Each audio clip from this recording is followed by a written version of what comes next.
Your Steve Jones Show podcast is loading now. The Steve Jones Show podcast is sponsored by Purdy Insurance. Visit Purdy Insurance on Market Street in Sunbury or visit online at purdyinsurance.com.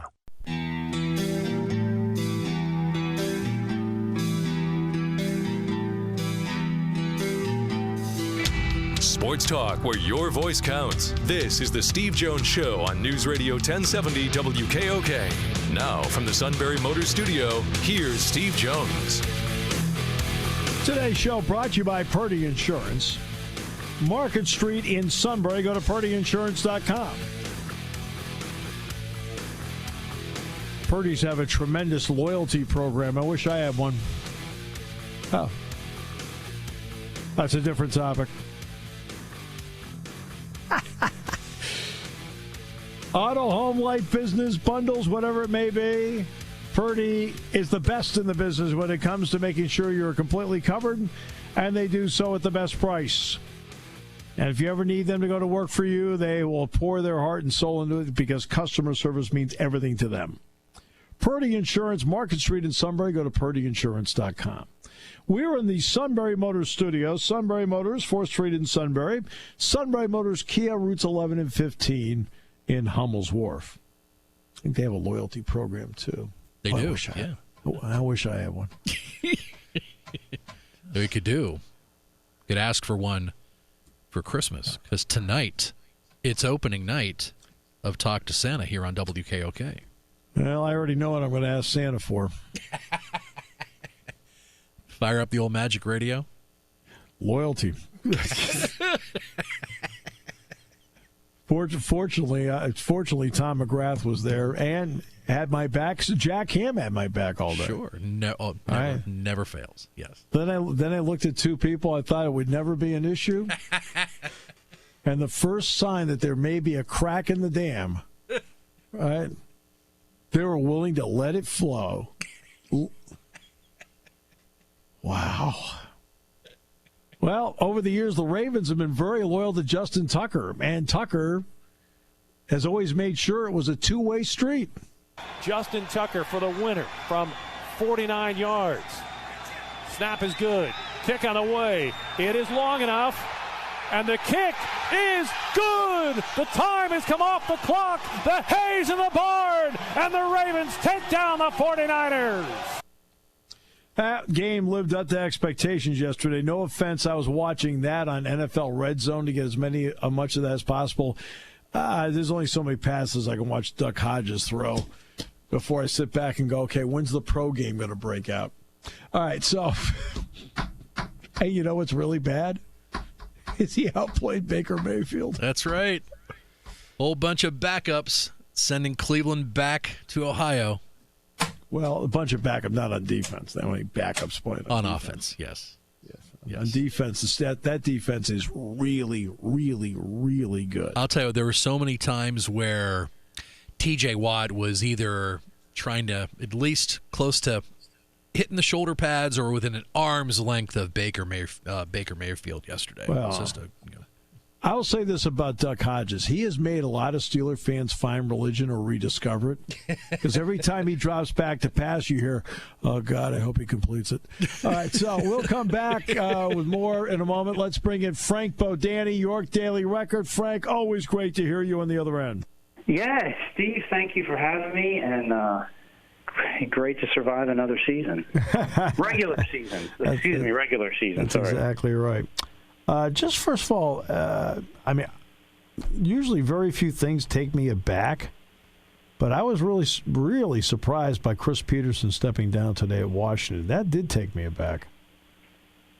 Yeah, I mean, you have all these coaching positions you've been centered on, i.e. USC and the such, for so long, and then there's always ones that take you by surprise. Same as what guys are going to leave early for the NFL. You always have your focus on this person, that person, and nowadays seems like there's always one or two guys that surprises you when it comes down to that decision as well. Because we're going to get into that part of the season, too, coming up here. Yeah, we are. Now, it's something that should be always remembered about Chris Petersen, who, by the way, is one heck of a coach. He really is. But, Absolutely. there's also certain elements in someone's personal life that I think sometimes if you're around it, you know it, and it's been talked about. But here we are on the East Coast, and maybe not as many people are aware. But his 13-year-old, I'm trying to think how old his son Sam is now. But, he has a special needs son who had a brain tumor that spread to his spine. So, he's had to deal with that, he and his wife Barbara, for many, many years now. And there are a lot of elements that take its toll on not just the coach, but take a toll on the husband and the father. And I think a lot of people don't realize that. Well, sure. Bill O'Brien, had... Oh, my goodness, yes, with Jackie. And his son. There's all types of things that will factor into where you're going to want to live, where you're going to want to be. It's not just the team in the field. These guys do have families too, right? Like right. Everyone. Right, exactly. So, Jimmy Lake, who was so highly thought of, I remember when Penn State played him. Jimmy Lake was the guy. They kept talking about, that he was going to be the guy of the future when Penn State played him in the Fiesta Bowl. Well, the future is going to be now for him. All right, Penn State goes through a series of 6 games where they're playing Iowa, tough, hard, physical. Michigan, tough, hard, physical. Michigan State, tough, hard, physical. Minnesota with that huge offensive line, tough, hard, physical. Indiana ranked 24th. Same story. Ohio State, obviously. At some point, should we recognize that they went through that stretch and maybe it played a role, even though it's a victory, it played a role in Saturday, that they had to go through all those tough, hard, physical games in a row? Oh, I'm sure. Absolutely. Whether the fans want to admit it or whether even us who cover the team want to admit it sometimes, I think we look past those things. It's also this. So you go 1 week from playing the number 1 team in the country on the road with all the hype and build-up and everything to the very next week, now only statistically, but maybe one of the worst teams in the country at home on Thanksgiving weekend. You can't get much more of a change you can't go from one end to the other any more than that. And the thing about it is you can try to motivate your players and tell them everything in the world 20 hours a day, but they see the numbers and the publicity, and it's human nature. So that's also working into it too. Can you be as motivated for the game on Saturday as you were the week before? Is it even possible? Right. And then you're sitting guys, and it's kind of you almost would consider an empty stadium a little bit by Beaver Stadium qualifications. It's just not the same. Right. So, what did you think of Will Levis in his performance in his first career start? I thought he did a good job as far as the things we expect. The running. He's a tough guy to handle running the football. Sure is. He looks very confident running the football. Throwing the ball. I don't know if what we saw is much different than I expect. Kind of cold weather at the end of the year. It's your first time playing. You don't have all your parts there. Penn State's receivers have been kind of up and down this season. So, I don't think it was a whole lot different. The key for him to me is going to be, his development in the off season, how he handles it, because doesn't matter always, a snap and injury away, because they may need him, earlier in the year next year. He's got to be ready. He was in that spot against Ohio State. Right. He was a snap away, and that snap happened. Yeah, and that could happen in week 2 next year. So, how he handles his development, and see a lot of all that's off behind the scenes, so much of it for us. But I thought he did fine. I thought he did a good job. Well, yeah, I'm going to follow up on the development part. Obviously, a lot of people have focused in on the recruiting of Penn State, and it's the lifeblood of any program. You have to recruit at a really high level. Well, Penn State's been doing that. But what's lost sometimes is the job that the staff does in developing. Is Journey Brown a real case point in the development of a player? No, yeah, you got the great example, because I think nobody would have known where this guy was going to head in his college career. There's no way to know that from high school all the speed in the world, but I mean, the competition just wasn't there. Not his fault. But it seems to me that he's put on the right weight. He's been humble. He's waited. He's learned behind good players. And, man, he got gradually better through the whole season. So, yeah, that's got to be on the development of the coaches. That's a big star for Journey himself and the way he's handled it, especially when you're sharing the position with three others. You have all these off-the-field situations he's dealing with. So, yeah, I guess you're right. I mean, I think sometimes James Franklin's staff that wouldn't get credit enough for development because so much is how great of a recruiter he is, and they are. Right. All right. Now, let's get to the next part in this. And Micah Parsons, Pro Football Focus was the first one to put out its All-America team. They have Micah Parsons as a first-team All-American on the Pro Football Focus part. Now, I don't know how much of that is just selection or grades or whatever, but he was actually first-team All-America, and Jan Johnson was honorable mention because I think it's how they're grading out. Mm-hmm. What kind of development in 2 years? I want to start with Mike, and then I'll get to Jan. What kind of development have you seen in Micah Parsons in a new position of linebacker in a 2-year span? Well, just his instincts, being able to use his athletic ability. You know, last year, I guess maybe a simple way to put it is, you know, the athletic ability was there, but he's learning stuff so fast on the fly, he can't use it really to its potential. He's still not using it to its potential, but, man, does he look so much faster and more comfortable out there because I think he knows where he's supposed to go much more of the time. You know, it's just coming to him now. It's like driving a car where you don't have to think, you see it, you just do it. And he sees where the quarterback or the running back's going, and he just does it. One thing I notice about Micah is don't know if there's another linebacker I've seen at Penn State that looks faster in pursuit yet. Right. I mean, he doesn't. It's not always a play he gets to. The quarterback has a 10-yard start on him, but, man, does he cover a lot of ground quickly. And I think his biggest plays are ahead of him. James says that all the time, and I would agree. And Micah, I think, would agree. He even said that Saturday after the game, there's plays he left on the field. So it just shows you, man, what he's able to do now and what he still has left. One of the greats coming at Penn State if he keeps going this way. And then there's Jan Johnson, opposite of that. Not the 5-star, but the walk-on, who's certainly getting at least on Pro Football Focus, quote, grade recognition as to what he did this season against all the other linebackers in the country. What have you seen from Jan Johnson in the last 2 years, Frank, as you observed him? Just, a steadying force. He knows, I think, who he is and what he can do and doesn't try to do things he can't.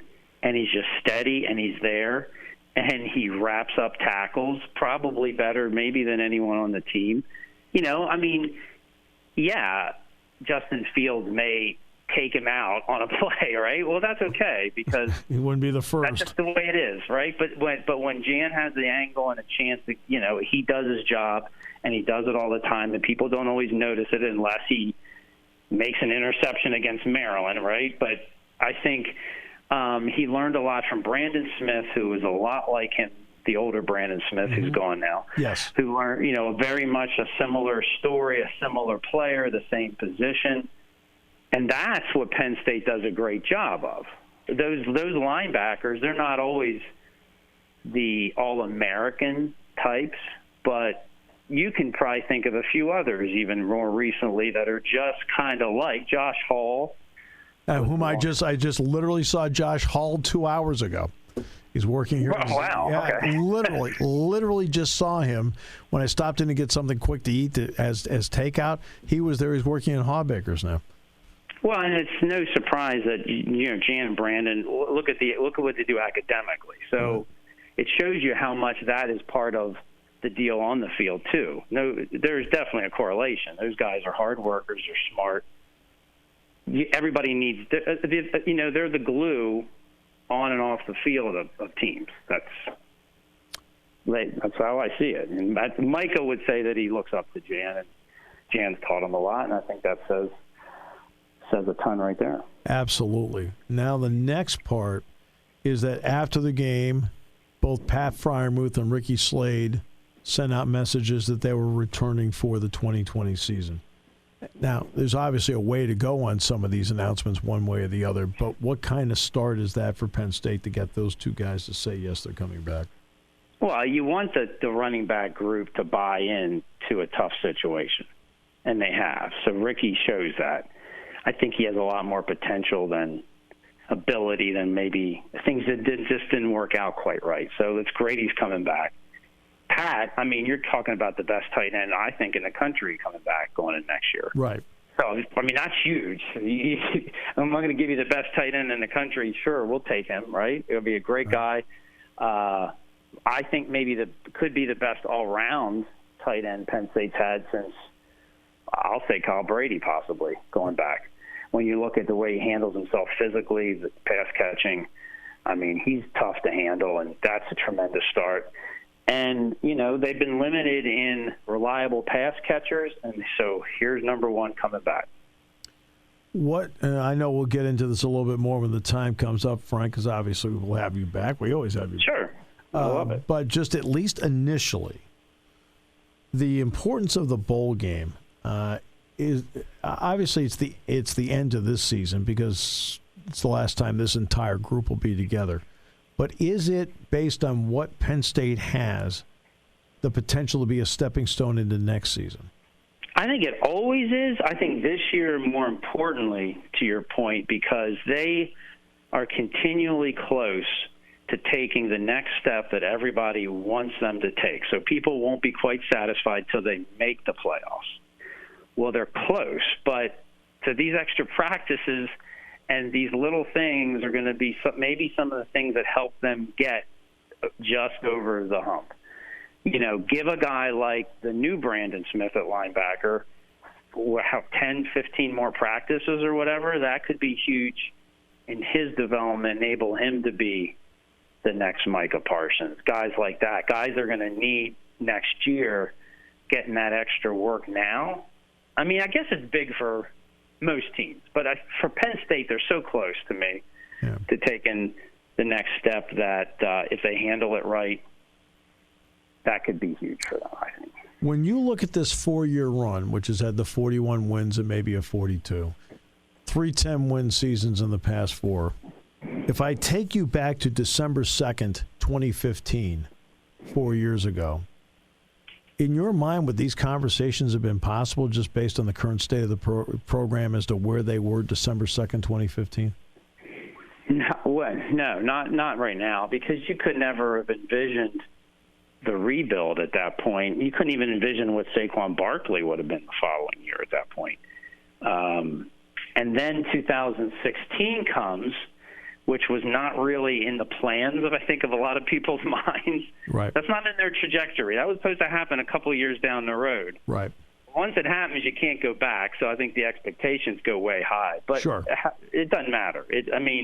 They continue to build on that, which is, I think, a lot harder to do than what most fans realize when you're in the same division as Ohio State and Michigan, who have all the resources and more sometimes than you even have. And they've been able to still push ahead. I mean, they are. They're getting better at each area. I mean, they still have some things to clean up, but sure. Hey, they're so far ahead of what you want. It's just, it's tougher in this day and age, to satisfy people. And now you're at that point where I think the getting back is extremely difficult. Yet the biggest hurdle is actually getting into that group of 4.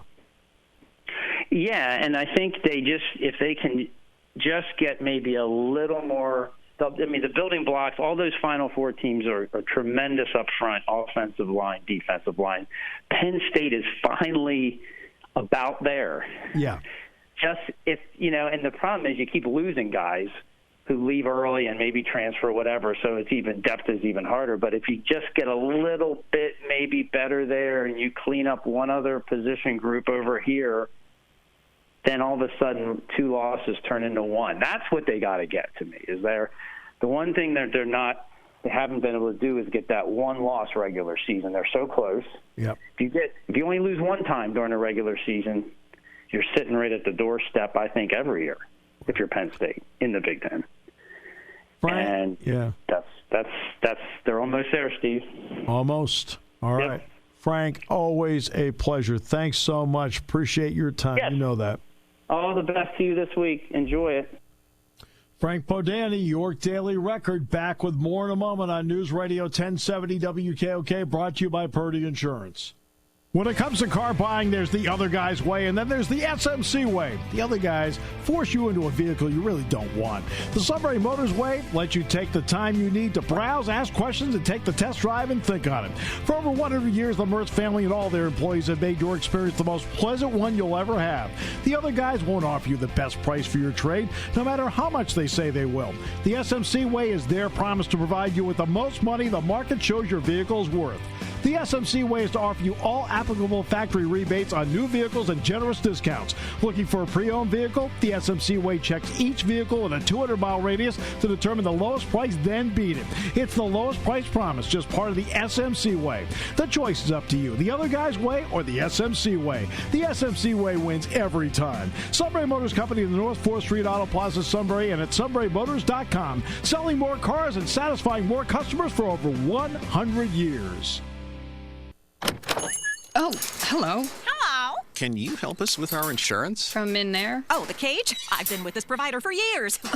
Let's find a trusted choice independent agent. Trusted choice. Many insurance agents are held captive by one provider, but a trusted choice independent agent has the freedom of choice. They can shop multiple providers on your behalf to find the coverage options and prices right for you. Hi, this is Season from Purdy Insurance. Are you trapped by one company's rates? Call Purdy Insurance today at 570-286-5855.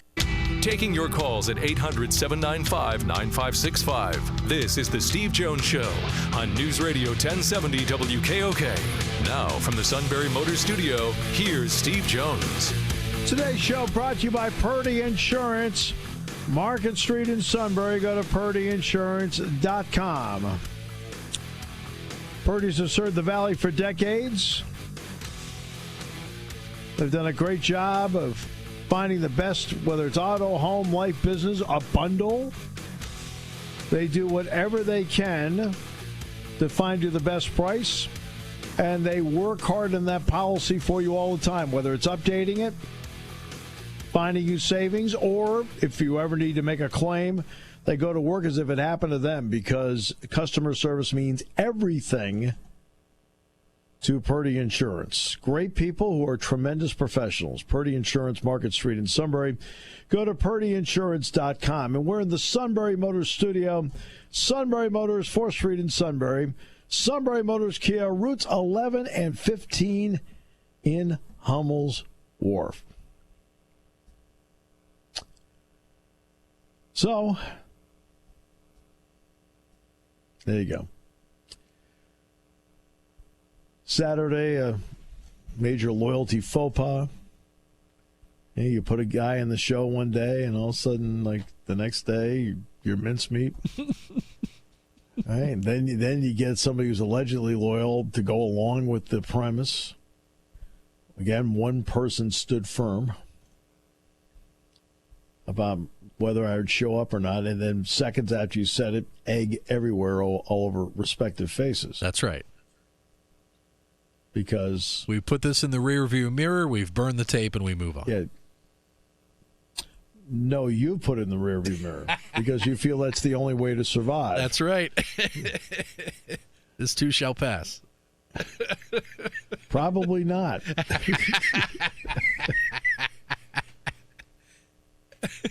Right. Now, it should be pointed out that we have now referred to it as, instead of a moment of weakness, a moment of suitness. Suitness. Because we feel that is synonymous with weakness. That's right. He should not consider that a badge of honor. Nor should I. Oh, How do you spell it? Honor. Yes. Yes. All right. So, Steelers won yesterday. The defense continues to play great, and to the credit of the Duck played fine. All right. NFL has decided to flex the Pittsburgh home game versus the Buffalo Bills. Not this coming Sunday, but next Sunday, the 15th. That'll be, instead of a 1 p.m. kick, that'll be an 8:20 kick. So that'll be an NBC Sunday night game, 6:20 airtime on 100.9 The Valley. Since they're both 5 and 6 in the wild card race, I guess they figured, well, probably the best game to put in primetime that weekend. Yeah, probably, yeah. Yeah, they are desperate now. Duck Hodges on national TV. For the second time. This will be, this will be for the second time. Yeah. Carved him up out in California, out in that soccer stadium. Close to 30,000 on hand.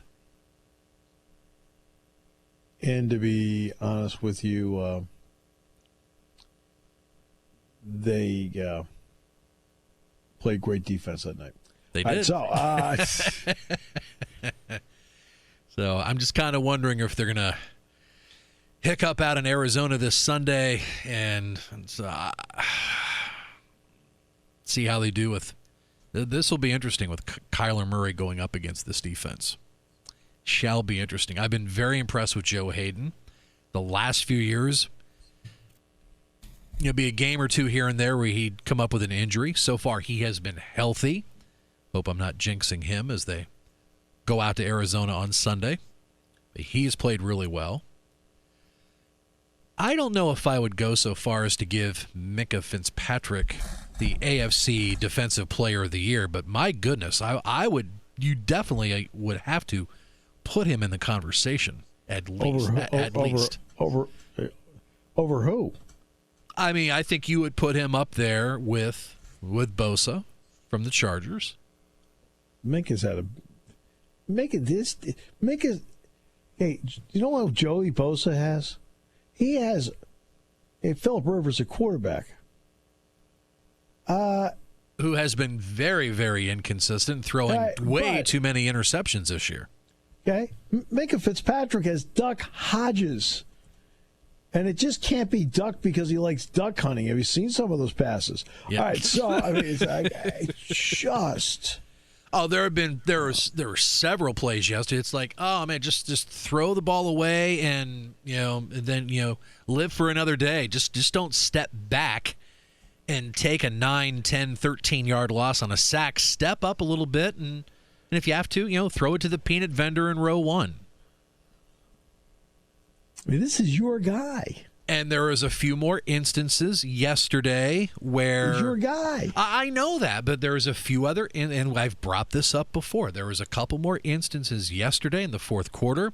They had opportunities to knock another 30, 35 seconds off the clock, and they're passing it instead of running it, and it just drives me nuts.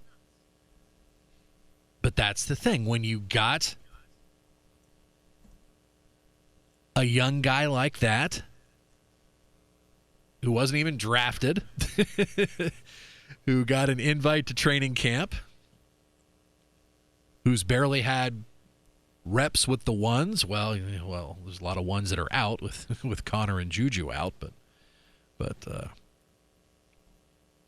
I just wonder if there are situations where, okay, did Randy Fiechner, the play call, the offensive coordinator, did he call that play, or was it something that Duck had a brain cramp on the fly and did something else, and he's learning on the fly? Oh, I would opt for that. All right, so. But I get concerned. There's little stuff like that with time management, and if they, it's going to come back to haunt them when they get an opportunity. The game is too fast for him. Okay, right? He can do the easy stuff. That's fine. And that's all they need right now is for him to do the easy stuff. The really complicated stuff, game's too fast for him. I will say this: in a league that has been struggling tremendously with quarterback play, you saw Patrick Mahomes back in the lineup playing well yesterday. Deshaun Watson was just tremendous last night.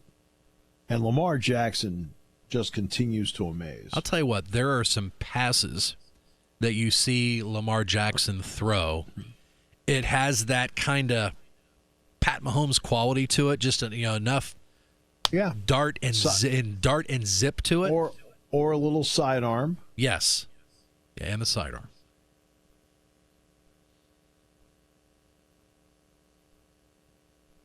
Yeah, so he does. So I saw some great quarterback play. The Eagles are not in trouble, but they're playing like a team in trouble. They've lost 3 in a row. They should be tied for first place right now. I'll say Dallas. this about the Eagles, and I was with your conversation last hour with Matt down in Philadelphia. I just don't think the Eagles have been the same since Jordan Howard got hurt. They just don't have an identity. They've lost their identity since Jordan Howard's been out of the lineup. They just haven't been the same. Yeah. Well, but to Carson Wentz's credit, he puts all the blame on him. It starts with me, and I give him a ton of credit for doing that. That's leadership. Yeah, sure, no, that's leadership. Yeah. No, and I've never knocked anybody else. Blame me. And I've never knocked his leadership at all. 1 second. I mean, and the whole key around him is I'm sure he feels like he's surrounded by loyal people, as opposed to somebody else. All right, so.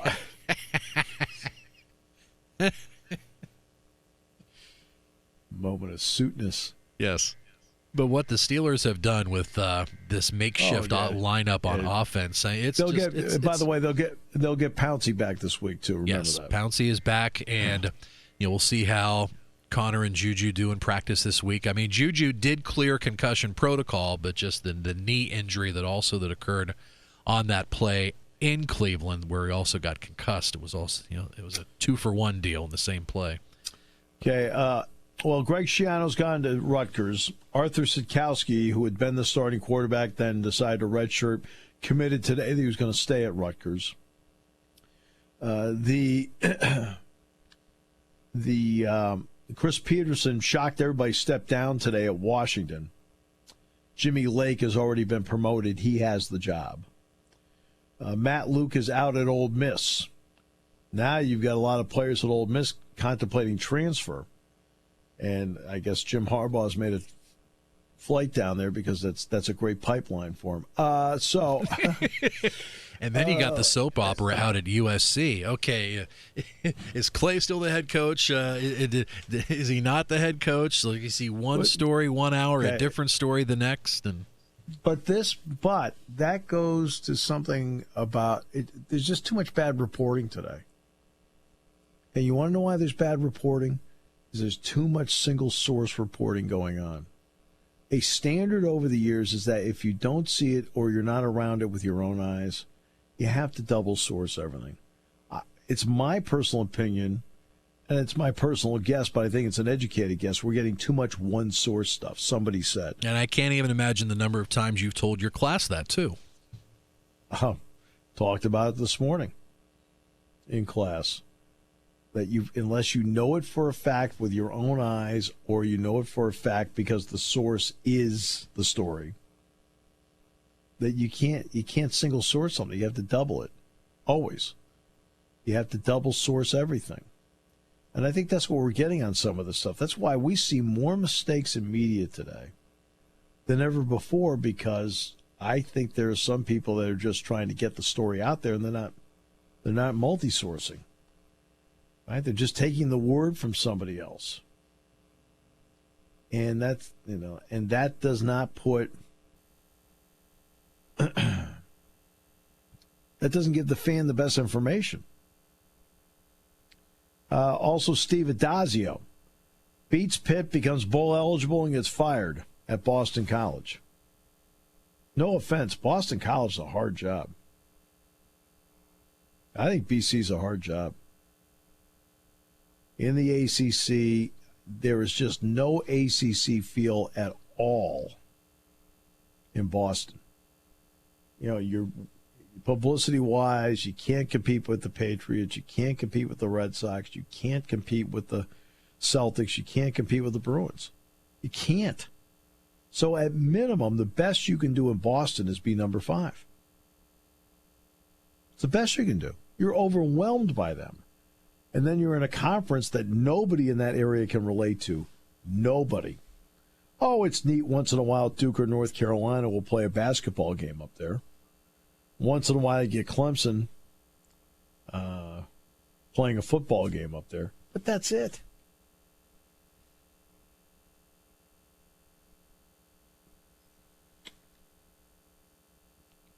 So that's where the coaching carousel is today.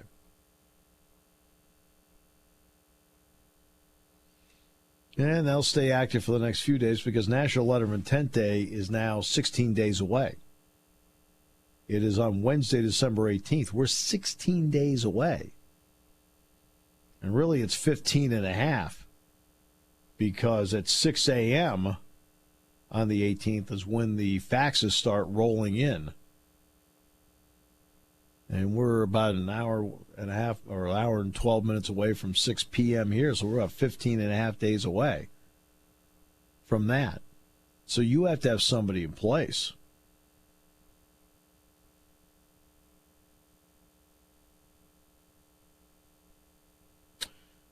All right, we'll come back with more in a moment. Hey, Santa's here tonight. First time, right? Season premiere. Cannot wait. Fire up the Magic Radio for the first time. Magic Radio. We're hoping all the boys and girls will activate that bad boy on the first opportunity. Shake off the dust. Chat with the big guy. This is a tradition that goes back decades. Here, it's one of the best things we do every year. To me, it is what radio is actually all about. That kind of personal, one-to-one interaction. We'll come back with more in a moment, brought to you by Purdy Insurance on News Radio 1070 WKOK.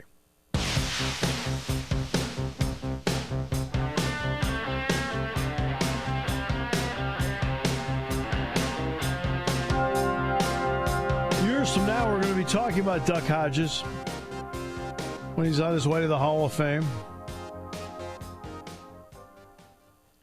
Oh, boy. Give him credit where credit's due. He did just fine yesterday. I didn't say awesome and incredible. He did just fine.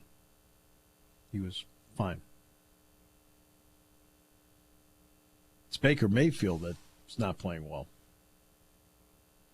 Look, when you're the first overall pick of the draft, and I thought that one of the areas I thought that was very important for Kyler Murray is that he can move. Because when you were the first overall pick in the draft, the team that picked you normally did not trade up to get you. Normally.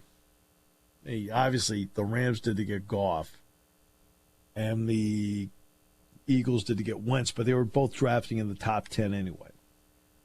But 9 times out of 10, the team that drafts you has the worst record in the NFL, which means for the most part, that team is not very good. Which usually means, for the most part, you're not very good in the trenches. So while Mayfield has Landry, Beckham, Chubb, and now Hunt, he's got some talented skill people. His offensive line still isn't very good, and he does not react well to pressure. He just doesn't react well to pressure. He doesn't react well to pressure when he plays, and he doesn't react well to pressure situations. I still go back to last year. I know he was just a rookie last year. But those 4 plays against the Ravens where the Browns had him. And they were 4 of the worst plays I've seen in the clutch by anybody ever. They're terrible. It looked like the second half of the Rose Bowl game when he played in that against Georgia. Georgia smoked that team in the second half to get that thing to overtime. And Mayfield, again, in that one, in the second half, with the game on the line, again did not play well. That's something you got to look at with somebody. It's one thing to blow out Kansas and Kansas State all the time. It is another thing that when when you've got to make some plays and get something done. Has he been able to do that as a pro? Not really.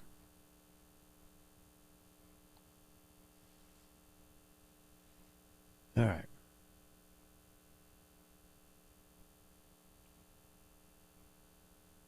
Okay. Great to have you with us on the show today. Was it Seattle plays tonight? Seattle and the Vikings? It's actually a pretty good game. That is, yeah. Yeah. Are we carrying it after Santa and Westwood? Yes, that'll be 7:30 airtime. And then it'll be Week 14 of the NFL will start Thursday night with Dallas at the Chicago Bears. Right. But of course, before that, we will have Wednesday night court with you and Mr. Girardi. It'll be a 9:15 tip Wednesday night, Big Ten ACC Challenge with Wake Forest. We'll be on at 8:30. That was quite a win for Penn State on Friday night, and here's some reasons why. You cannot let a loss to somebody become two. You cannot allow the team to beat you when you have high expectations. You cannot allow them to beat you twice. And in the past, Penn State would have allowed that game to beat them twice. The game with Ole Miss. And they went out there. I thought Patrick, as you heard in the show Friday, I talked about what Patrick did in practice on Thursday. He made it fun. He loosened everybody up. The last thing they did was they did a contest for mid-court guards versus forwards, mid-court shots. You sunk it, you got 50 points. If you hit the rim, you got 10. And I thought, I told Meyer, I said that was real. I said I was hoping you would do that. I've been around enough practices, so I know what I'm hoping to see. They did a lot. They did some Syracuse work in the middle against the 2-3 zone, and then of course how they wanted to run their defense against them. Then he did the midcourt shot thing. The players had a blast with it, and then they had Thanksgiving dinner together. They had a blast with the whole thing. So it was a looser team. Now you notice he didn't play Isaiah Brockington a lot. Brockington felt responsible for the bad pass at the end of the Ole Miss game.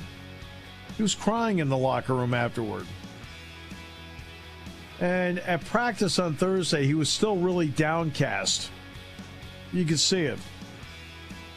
Facial, body language, the whole deal. It just really bothered him. So Pat only played him a minimum of minutes against Syracuse, which I thought was smart. Because when he put him in there, you could see it was still bothering him. Now that they've won a game, and they won by 21 over Syracuse, he's going to go back to playing his normal amount of minutes. Because Brock's a good player. And Mike Watkins was something else in New York. You're listening to News Radio 1070 WKOK Sunbury. You can hear us anywhere in the world with the Sunbury Broadcasting Corporation app.